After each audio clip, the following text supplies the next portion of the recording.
Usted está muy calentita ahí en el estudio y nosotros acá estamos con frío, con barbijo, estamos con mameluco, con visores y con el virus circulando por todos lados. Las organizaciones sociales se reunieron con el jefe de gobierno porteño, Horacio Rodríguez Larreta, y le hicieron explícito el pedido de renuncia de Diego Fernández, el secretario de Integración Social y Urbana de la ciudad, por incumplimiento de los deberes de funcionario público.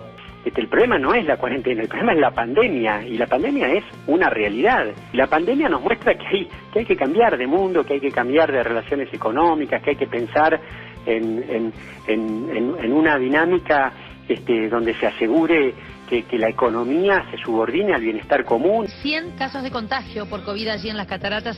Les decía que hay 100 casos de contagio por COVID, así que ahí en Iguazú 100 casos de contagio por COVID allí en las cataratas. Les decía que hay 100 casos de contagio por COVID. El populismo es muy peligroso, es muy peligroso.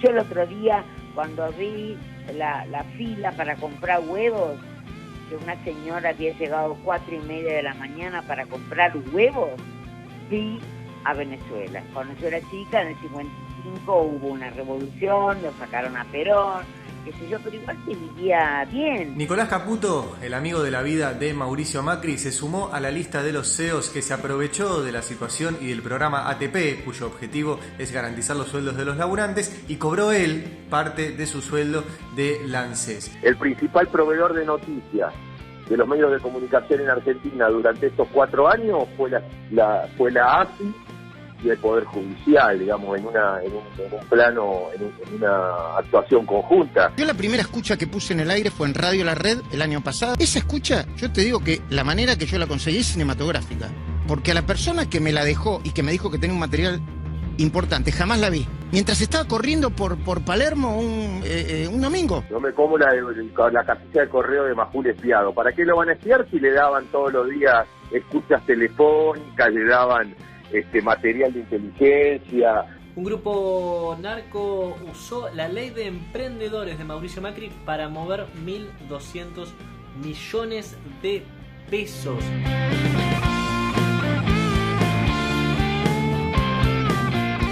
Buenas tardes a todas y a todos, bienvenidos a una nueva edición de Altadata, el lugar donde te enterás todo lo que pasa. En un toque se fueron del país los Macri, se van los Caputos, se va Susana Jiménez. Detalles exclusivos, cómo rompieron la cuarentena los ricos de este país. Algunos se fueron a Estados Unidos, a otros a Uruguay, en pleno aislamiento obligatorio acá en la zona de AMBA y en toda la Argentina. También porque se dio antes. Por otra parte, lo prometido es deuda, diría Mauricio Macri. Ayer te contábamos que hay una lista de espiados por el gobierno de Mauricio Macri, oficialistas y opositores. Hoy la vamos a conocer en detalle.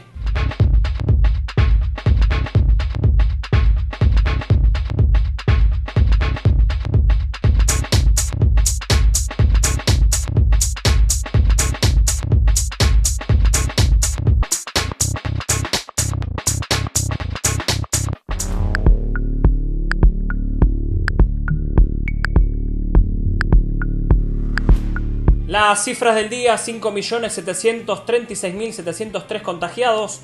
Son los muertos 355.350. En Argentina hay 13.228 contagios, 492 muertes y hay 4.349 recuperados.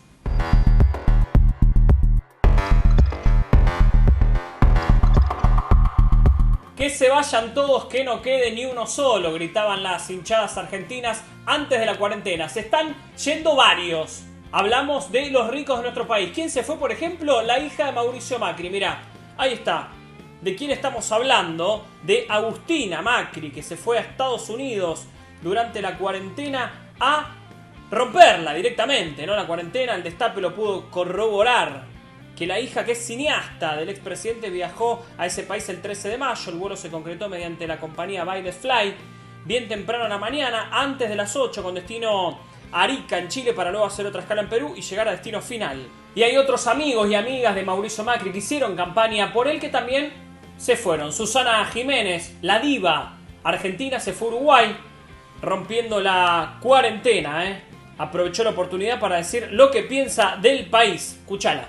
Quieren actuar bien para que la gente no se enferme, y por otro lado te tratan como si fueran, no sé, los chorros están afuera, y nosotros estamos ahí. Eso fue lo que arruinó todo al principio, ¿viste? Cuando nos encerraron a todos y abrieron las cárceles. ¿Te acordás que el quilombo que se armó? ¿Cómo olvidarlo? Sí, obviamente. ¿Cómo olvidarlo? Además es horroroso, además ya pasó esto en este país. ¿Lo comparás con los 70? Claro, obvio, con lo cámpora.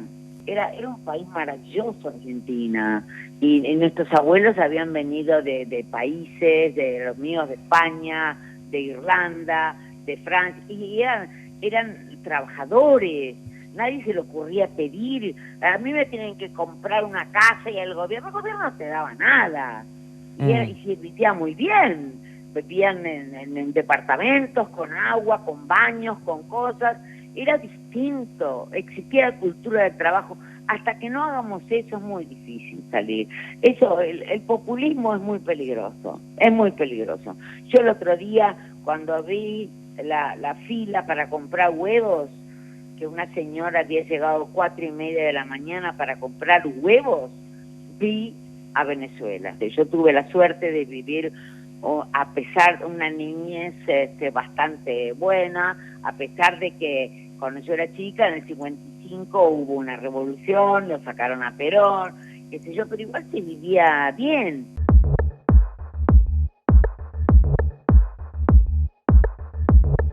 Y el que también dejó Argentina es el mejor amigo de Mauricio Macri. Nicolás Caputo, el empresario, se fue a Estados Unidos.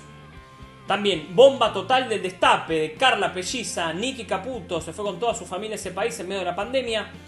Macri se quedó sin su hermano del alma. El empresario se fue este fin de semana en un vuelo privado con destino a Fort Lauderdale, en Florida, donde está en este momento. Y llamativamente, Nicky Caputo también cobró un sueldo del ANSES. Mira, te lo cuenta Ariel Jalad. Nicolás Caputo, el amigo de la vida de Mauricio Macri, se sumó a la lista de los CEOs que se aprovechó de la situación y del programa ATP, cuyo objetivo es garantizar los sueldos de los laburantes, y cobró él parte de su sueldo del ANSES. Estamos hablando de una de las fortunas más grandes del país, según la revista Forbes, de alrededor de una fortuna familiar de 500 millones de dólares, de una de las personas que más se benefició con los tarifazos de la era Macri, y también, según reveló Horacio Berbisky, de alguien que a través de su empresa fugó durante la era Macri 240 millones de dólares. Bueno, Caputo también se aprovechó de la situación, como se aprovechó el CEO de Techint, Carlos Eduardo Bacher, que luego de despedir 1.450 trabajadores cobró él parte de su sueldo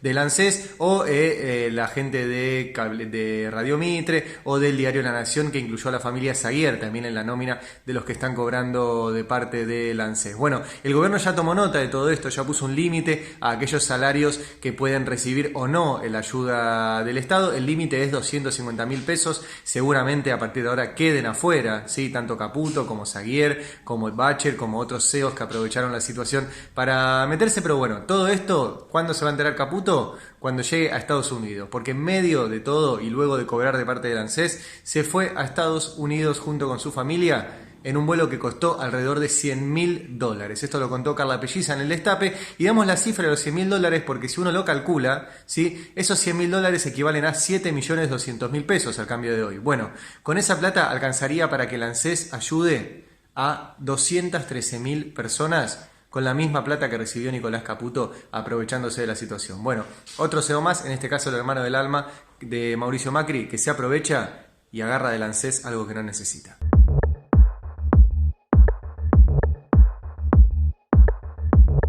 Por otro lado, hablamos de las villas porteñas, de la Villa 31. Los referentes sociales le pidieron la renuncia a un funcionario de Horacio Rodríguez Larreta por el crecimiento de casos de coronavirus en ese lugar. Te lo cuenta Matías Colombati. Las organizaciones sociales se reunieron con el jefe de gobierno porteño, Horacio Rodríguez Larreta, y le hicieron explícito el pedido de renuncia de Diego Fernández, el secretario de Integración Social y Urbana de la ciudad, por incumplimiento de los deberes de funcionario público.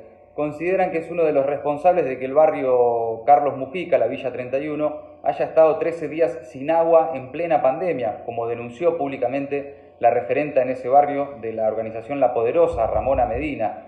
La reunión comenzó incluso con el reclamo de Barrios de Pie a Larreta por el fallecimiento de Agustín Navarro, coordinador de un merendero en la Villa 31 y el tercer referente social que falleció luego de contagiarse en el barrio. Todos los referentes, de hecho, llegaron a la reunión con fotos de Navarro. Por otro lado, pidieron la creación de un comité de crisis y la declaración de la emergencia sanitaria, exigieron el refuerzo de alimentos e insumos de higiene, que se reconozca económicamente a las trabajadoras que sostienen los comedores y las postas sanitarias en los barrios, entre otros reclamos urgentes, y además la necesidad de avanzar en la creación de un Consejo de la Economía Popular autárquico para ser incluidos en la articulación de las medidas necesarias para la pospandemia. Pero el dato relevante es que las organizaciones sociales le pidieron a Larreta directamente la renuncia de un funcionario y apuntaron contra el secretario de Integración Urbana por el abandono en la Villa 31.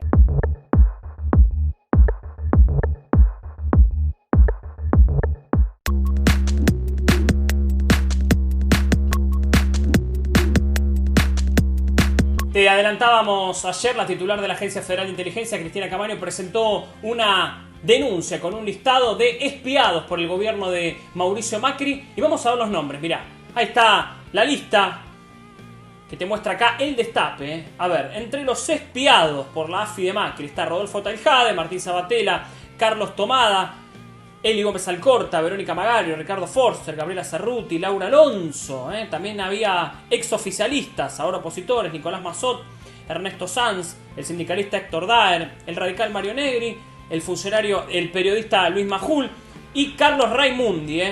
¿Para qué sirvió el espionaje ilegal? Para nutrir a algunos medios de comunicación durante el macrismo. Te lo cuenta Rodolfo Taljade. El principal proveedor de noticias de los medios de comunicación en Argentina durante estos 4 años fue la AFI y el Poder Judicial, digamos, en un plano, en una actuación conjunta. Así que no van a pisarse el poncho entre ellos. No me como la de Majul espiado. No me como la casilla de correo de Majul espiado. ¿Para qué lo van a espiar si le daban todos los días escuchas telefónicas, le daban material de inteligencia, armaban las operaciones con Majul? Y si nos quedaba alguna duda de que era raro de dónde provenían esas escuchas que obtenía Luis Majul, mirá lo que decía en su momento, cómo había logrado hacerse de esas escuchas ilegales. Mirá. Yo la primera escucha que puse en el aire fue en Radio La Red el año pasado. Esa escucha, yo te digo que la manera que yo la conseguí es cinematográfica. Porque a la persona que me la dejó y que me dijo que tenía un material importante, jamás la vi. Y además lo conseguí horas antes de empezar la temporada de La Red en ese momento, mientras estaba corriendo por Palermo un domingo.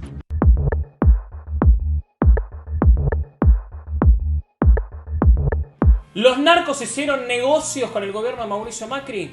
Los narcos hicieron negocios con el gobierno de Mauricio Macri, te lo cuenta Ezequiel Orlando. Un grupo narco usó la ley de emprendedores de Mauricio Macri para mover 1.200 millones de pesos. Aunque no lo creas, usaron la ley de emprendedores que sacó Mauricio Macri en 2017, que les permite crear empresas con casi nulo control del Estado. De esa manera crearon más de 40 sociedades por acción simplificada, SAS, entre 2018 y la actualidad, para mover al menos 1.200 millones de pesos. ¿En qué usaban las empresas? Bueno, primero, compra de droga. Después, lavado de las ganancias de estas actividades ilícitas. Y en tercer lugar, aunque suene surrealista, aprovechar el crédito fiscal con AFIP. Creaban las empresas a un ritmo de una cada 15 días y las utilizaban por 4 a 6 meses para tratar de mantenerse por fuera del radar de las autoridades. Este tipo de compañías las creó Mauricio Macri supuestamente para que sean aprovechadas por emprendedores y puedan crearlas a este tipo de compañías en 24 horas con un capital social ínfimo, de manera unipersonal, podría ser con un solo socio, y además tienen casi nulo control del Estado. Eso fue lo que aprovechó esta banda narco para mover más de 1.200 millones de pesos.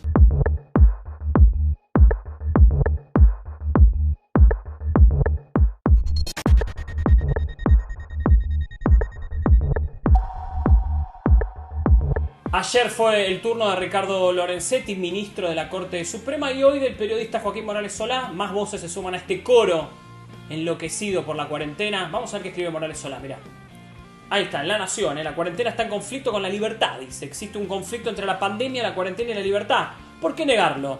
Y hay otro conflicto entre la cuarentena y la economía, un camino que conduce hacia ninguna parte o hacia el peor lugar, que es el de negar la existencia de los problemas. El no me importa de Alberto Fernández, cuando le preguntaron sobre la opinión de los economistas, sobre la declaración de Máximo Kirchner, de que se trata de una opción entre la vida y la muerte, son inútiles intentos de ahogar un debate que es necesario. La Argentina vive un virtual estado de sitio que nadie quiere llamar por su nombre.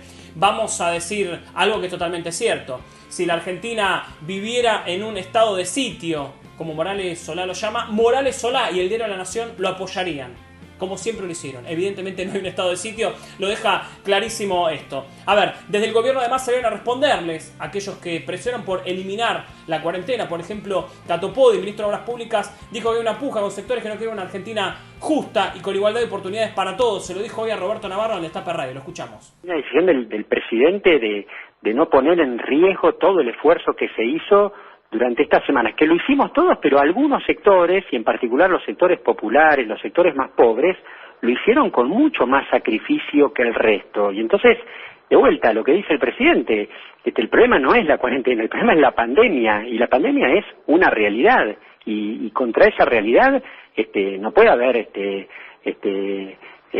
actitudes necias. Parece que hay intereses. Yo creo que también en algún sentido se está poniendo en discusión cómo sigue la Argentina hacia adelante, ¿no? ¿Cuáles son los valores que vamos a seguir protegiendo y que vamos a seguir cuidando? ¿Cómo es esa normalidad, esa nueva normalidad que tenemos que ir construyendo y que decimos desde el gobierno tiene que ser una normalidad mejor?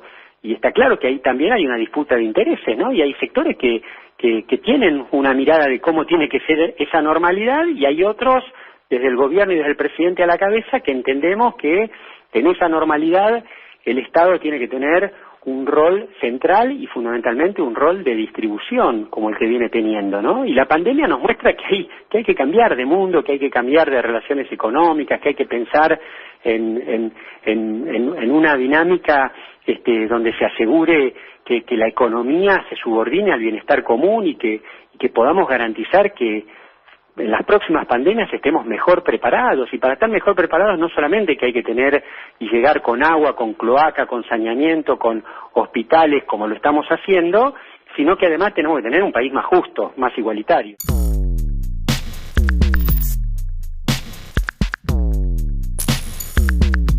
¿Te acordás cuando Cristina en febrero de 2016 fue llamada a indagatoria? Mirá, esto decían los medios, las tapas de Clarín. Ahí está, cita en indagatoria. Indagarán. Gigante, ¿eh? Bueno, ayer pidieron la indagatoria de Mauricio Macri en una denuncia. La denuncia de Cristina Camaño le pide la indagatoria a Mauricio Macri, expresidente, por el espionaje ilegal. Mirá los medios, ahí está. Las tapas, gigante, ¿no?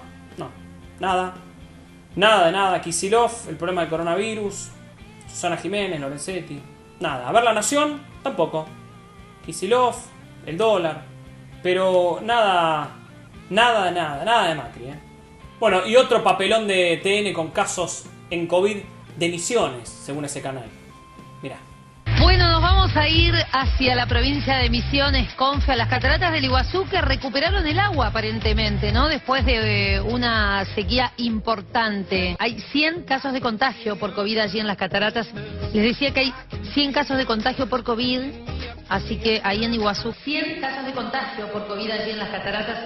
Les decía que hay 100 casos de contagio por COVID, así que ahí en Iguazú, con lo cual va a tardar un poco más en poder abrir las puertas esa ciudad.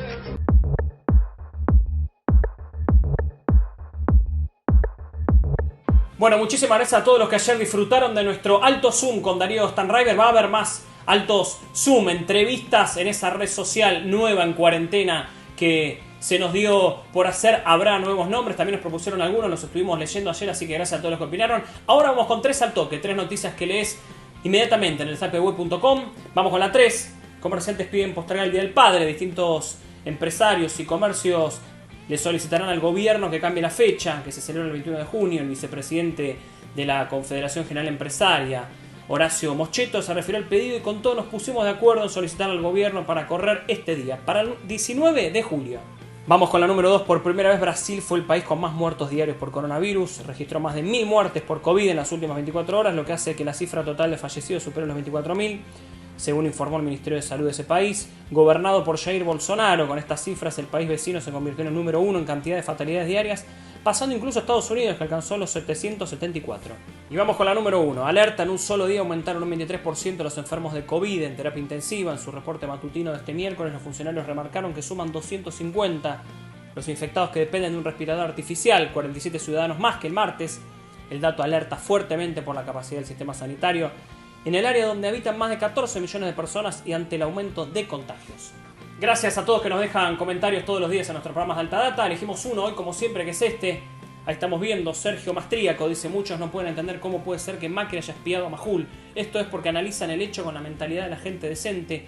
Macri es un criminal y se comporta como si el resto del mundo también lo fuera. A veces, claro, acierta, pero en el barrio eso se llama medir con la propia vara. Los psicólogos lo llaman proyección, los religiosos pecado de solipsismo.